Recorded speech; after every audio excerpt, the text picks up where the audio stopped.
প্রিয় উপস্থিতি, এখন আমি আরেকটি গুরুত্বপূর্ণ বিষয় নিয়ে আলোচনা করব। মানুষ ঔষধে ভরসা করে কেন? আসলে আমরা একজন ঔষধ বিজ্ঞানী হিসেবে সেই দায়িত্ব কতটুকু নিচ্ছি বা পালন করছি। আজকের দিনে মানুষ তার স্বাস্থ্যের নিরাপত্তার জন্য ঔষধের প্রতি অগাধ ভরসা রাখে। তারা বিশ্বাস করে যে চিকিৎসা ও ঔষধই তাদের রোগ নিরাময়ের মূল মাধ্যম।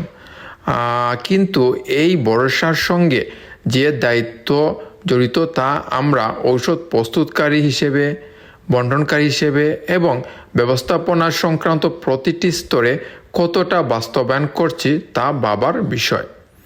আমি একজন ঔষধ বিজ্ঞানীর দৃষ্টিকোণ থেকে এই বিষয়টি যৌক্তিক, বৈজ্ঞানিক এবং ধর্মীয় দৃষ্টিকোণ থেকে ব্যাখ্যা করার চেষ্টা করব। আশা করি আপনারা মনোযোগ সহকারে শুনবেন আর আমরা আমাদের দায়বদ্ধতা ও আরও সুস্পষ্টভাবে আপনাদের বুঝিয়ে দেওয়ার চেষ্টা করব। প্রথমে আলোচনা করব বৈজ্ঞানিক দৃষ্টিকোণ থেকে। মানুষ যখন ঔষধ গ্রহণ করে তখন সে বিশ্বাস করে যে তা নিরাপদ, কার্যকর এবং মানসম্মত। আর আমরা যদি ভুল বা অনিয়ন্ত্রিত প্রক্রিয়ায় ঔষধ প্রস্তুত করি তা রোগীর জীবন বিপন্ন করতে পারে। তাই যৌক্তিকভাবে আমাদের দায়িত্ব হলো প্রতিটি ধাপের জন্য মান নিশ্চিত করা, যেমন কাঁচামাল, উৎপাদন প্রক্রিয়া, প্যাকেজিং ও বিতরণ। আমাদের অজানা বা অজান্ত রোগ প্রতিরোধে পরীক্ষিত ঔষধ ব্যবহার নিশ্চিত করা। সবচেয়ে গুরুত্বপূর্ণ বিষয় হলো রোগীর সুরক্ষা এবং সামাজিক স্বাস্থ্যকে সর্বোচ্চ অগ্রাধিকার দেয়া। আর এখন আমরা জানব বৈজ্ঞানিক দৃষ্টিকোণ থেকে। বিজ্ঞান আমাদের শেখায় যে ঔষধ শুধুমাত্র রাসায়নিক বা জৈব পদার্থ নয়, এটি রোগ নিরাময়ের একটি সুনির্দিষ্ট প্রক্রিয়া। তাই ঔষধের কার্যকারিতা নিশ্চিত করতে গবেষণা, পরীক্ষণ এবং মান নিয়ন্ত্রণ অপরিহার্য। এর মধ্যে অন্যতম হলো জিএমপি বা গুড ম্যানুফ্যাকচারিং প্র্যাকটিস এবং অন্যান্য আন্তর্জাতিক মান অনুসরণ করা আমাদের দায়িত্ব ও কর্তব্য। পাশাপাশি প্রতিটি ঔষধের প্রতিটি ডোজ, প্রতিটি উপাদান এবং প্রতিটি পরীক্ষার ফলাফল স্টেবল হতে হবে, যেন রোগীর জন্য সর্বোচ্চ নিরাপত্তা নিশ্চিত হয়। বিজ্ঞানী আমাদের শেখায় যে যত বেশি আমরা নিয়মিত, পরীক্ষিত ও মানসম্মত প্রক্রিয়ায় অনুসরণ করি তত বেশি রোগীর জীবনের প্রতি আমাদের দায়বদ্ধতা পূর্ণ হয়। অন্যদিকে আমাদের ধর্মীয় ইসলামের দৃষ্টিকোণ থেকে মানুষের জীবন অত্যন্ত মূল্যবান।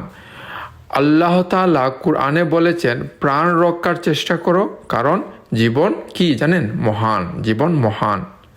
একজন ঔষধ বিজ্ঞানীর দায়িত্ব কেবল বৈজ্ঞানিক নয়, এটি নৈতিক ও ধর্মীয় দায়িত্বও বটে। যেমন রোগীর জীবন রক্ষা করা আল্লাহর আসমান থেকে প্রদত্ত একটি দায়িত্ব, ঠিক তেমনিভাবে প্রতারণা বা মানহীন ঔষধ তৈরি করা ইসলামিকভাবে নিষিদ্ধ এবং এটি করা যাবে না। সবসময় যদি সততা, পবিত্রতা এবং মানবিকতার সঙ্গে কাজ করি তাহলে আমরা শুধু চিকিৎসা দেই না, বরং ধর্মীয় দায়িত্ব ও কর্তব্য পালন করি। পরিশেষে আমি বলতে চাই, মানুষ ঔষধে ভরসা করে।